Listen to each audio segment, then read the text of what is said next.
Welcome to Old Bluff Sawmill. I'm Brian, your host. If you're new to the channel, I highly recommend watching the first video that we did. I'll leave a link to it down in the description so that you can go back and take a look at that and find out what we're all about and what we're doing here at OBS. So in this video, I thought I would do my ride-along seat modification that I've done to my Woodmizer. What I have is an LT50 model. But this modification will work with the 50, the 40, and probably 35. You just need to check some of the dimensions that you have on your equipment to make sure that these brackets will fit, and we'll be going over that shortly. Now with this modification, you don't lose any capacity on the mill. So your regular length that your mill is set up for, you don't lose anything in that. I've simply added an extension to the roller guide here, so that allows it to come farther back, and everything here is simply bolted on. So it can be removed and puts the sawmill back to its original condition. First, I'd like to show how easy it is to take the seat and the attachment off the machine so that you can remain portable. You can just take it off and put it in the back of your truck, and it's just as easy to put back on. The seat simply lifts off its support. Has a quick hitch attachment, and the whole bracket just slides off the machine.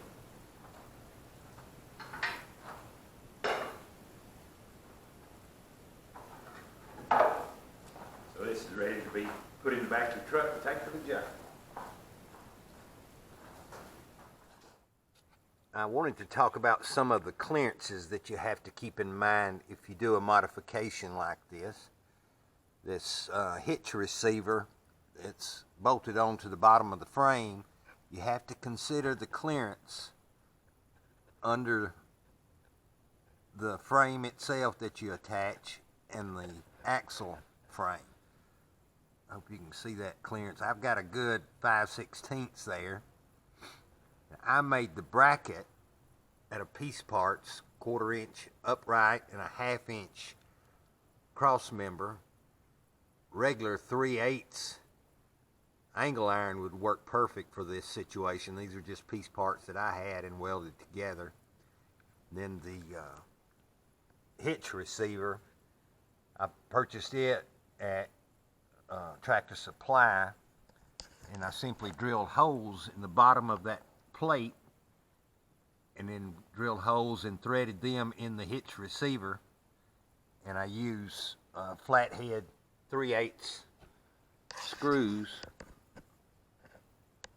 to bolt on. That way I can maintain that clearance that I've got. Now I've gone on and taken these out so that I can just show you where it bolts to on the sawmill. The 2 bolts inside there go to the lower rollers that hold the sawhead carriage in place.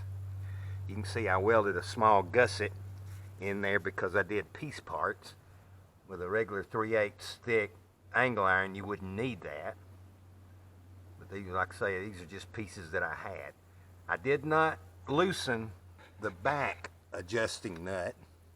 You can see where it holds the frame for these rollers underneath. I did not loosen this nut, so I just took these 2 nuts off and simply bolted this frame to it to mount the hitch receiver. Now another clearance to keep in mind is how this attachment runs over the axle for the sawmill.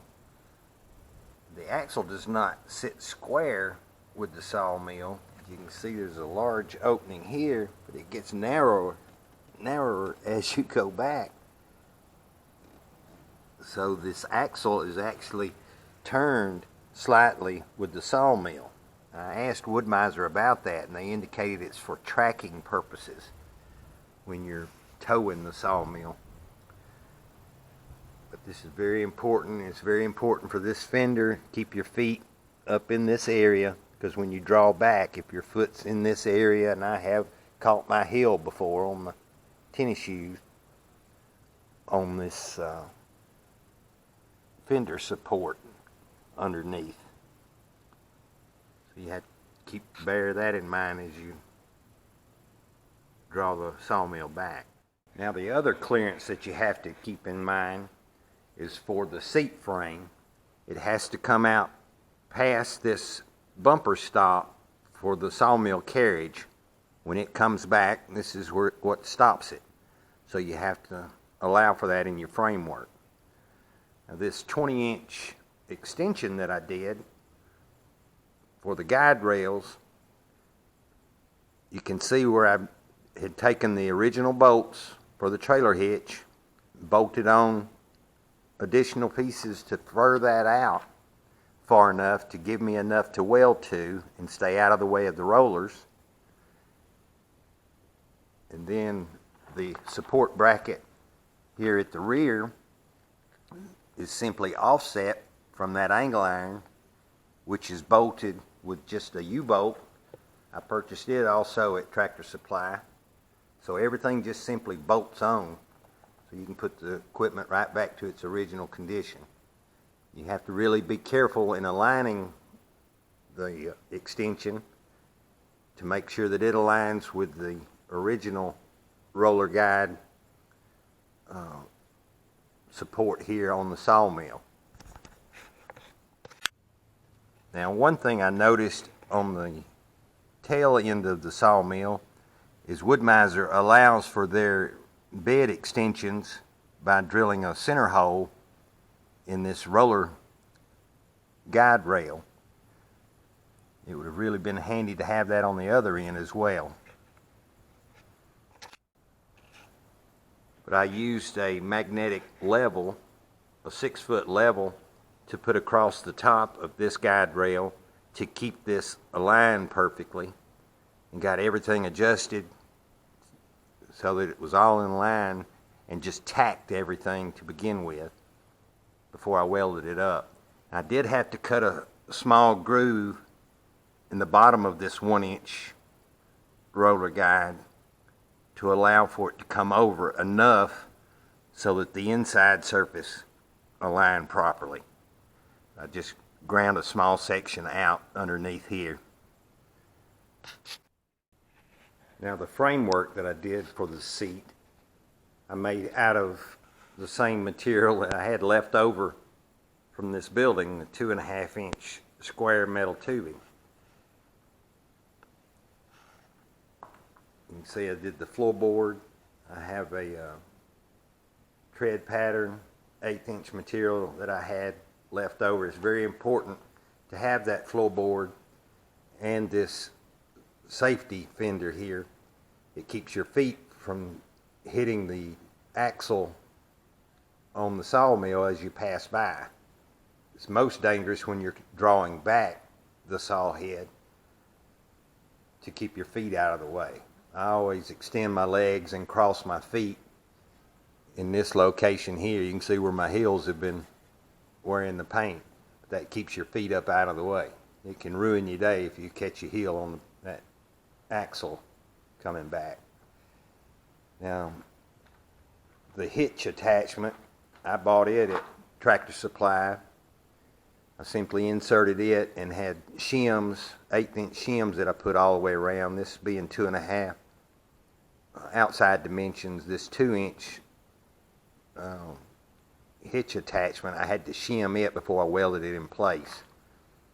So I welded those in and inserted this. I actually drilled 1/2-inch holes at various locations, slid this in and welded the holes up, and then ground it all flush, so you really can't even see where it was welded together. Now this fender is very important because you have to miss the axle and tire on the sawmill. And the tire passes right through this area, and I'll show you that once we put it back on and move the mill that direction. These rollers, they're very important I recommend a cold roll steel. I had a local machine shop make those for me. I think I paid like $100 a piece for those. And this whole modification, I think I wound up with about $650 in overall. So it wasn't that bad, and I built it in just a couple of days. Now for the seat, I have a bushing that I installed here, and the seat does not recline, so I tilted this back 3 degrees. So when I'm sitting at the sawmill facing the control box, I'm actually reclining just a little bit. I just positioned it where I felt it was the most comfortable, and that's where I welded the bushing in. See there? And I've got a sleeve in there that took some of the slop out of it. Now on the seat, I purchased it at Tractor Supply as well. I went all out on it. This was about $250, a memory foam seat with the armrest. It's a nice seat. But I simply bolted on a just a scrap piece of 1/8" steel plate and made the axle for the pivot point.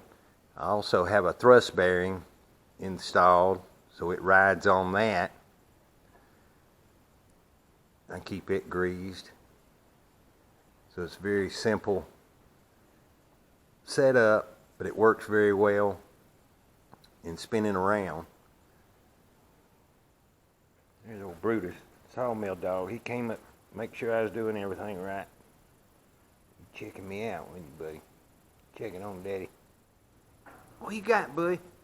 You got your stick? You got a stick. What are you gonna do with that stick? You bring it to me? Well, thank you, buddy. I appreciate that. You're thoughtful. You want to help, don't you? You gonna clean the area up. Is that what you're doing? Gathering all the sticks. There, boy. You been guarding the sawdust pile? You're not getting your sawdust. Isn't that right? That's right, buddy. That's right. Well, I hope that you've enjoyed this video. And if you're considering a ride-along attachment for your walk-behind sawmill, this makes it a lot easier. You really enjoy sawmilling more. It actually takes your thought off walking around the axle or stepping on something, and you're more focused on what you're sawing. If you like this video, hit the like button. Like, subscribe, definitely hit the notification bell for our next video that'll be coming out. Thanks again for watching. Take care. Be safe.